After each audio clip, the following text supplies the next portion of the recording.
Hello மக்களே. So veg மாங்காய் கறி செய்யலாமா?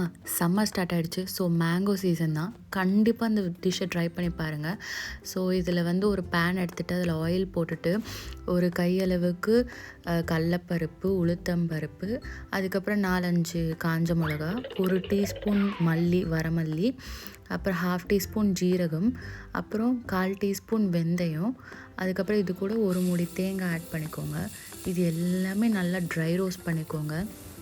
இது எல்லாத்தையும் நல்லா ஆற வச்சுட்டு மிக்ஸி ஜாரில் ஆட் பண்ணிவிட்டு அது கூட நல்லா ஒரு பெரிய வெங்காயம் ஒன்றே ஹோட்டல் ஸ்டைல் வரணும்ல.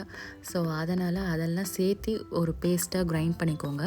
நெக்ஸ்ட்டு ஒரு வடை சட்டியில் ஒரு டீஸ்பூன் ஆயில், அது கூட தாளிக்கிறதுக்கு கடுகு, கடலப்பருப்பு போட்டு தாளிச்சுக்கோங்க. ஒரு பச்சை மிளகா, அதுக்கப்புறம் நல்லா 10 சின்ன வெங்காயமாவது போடுங்க. செம்ம டேஸ்ட் கொடுக்கும். ஸோ இது எல்லாமே நல்லா வதங்கி வர டைமில் நல்ல ஒரு நாட்டு தக்காளியாக பார்த்து கட் பண்ணி அதையும் ஆட் பண்ணிக்கோங்க. இது கொஞ்சம் பெரிய பெரிய பீஸாகவே போட்டுருங்க. நெக்ஸ்ட்டு இது கூட மஞ்சத்தூள், சில்லி பவுடர், அவ்வளோதான். அப்புறம் கொஞ்சம் சால்ட், கல்லுப்பு போட்டுக்கோங்க. நெக்ஸ்ட்டு அரைச்சி வச்ச பேஸ்ட்டையும் இதில் ஊற்றிட்டு எவ்வளோ தண்ணி வேணுமோ அவ்வளோ தண்ணி ஊற்றி கன்சிஸ்டன்சி அட்ஜஸ்ட் பண்ணிக்கோங்க. இது நல்லா மூடி போட்டு ஒரு 10 நிமிஷம் கொதிக்கட்டும். அதுக்கப்புறம் இதிலே ஒரு மாங்காய் போட்டதுக்கப்புறம் ஒரு 5 மினிட்ஸ் கொதிச்சா போதும்.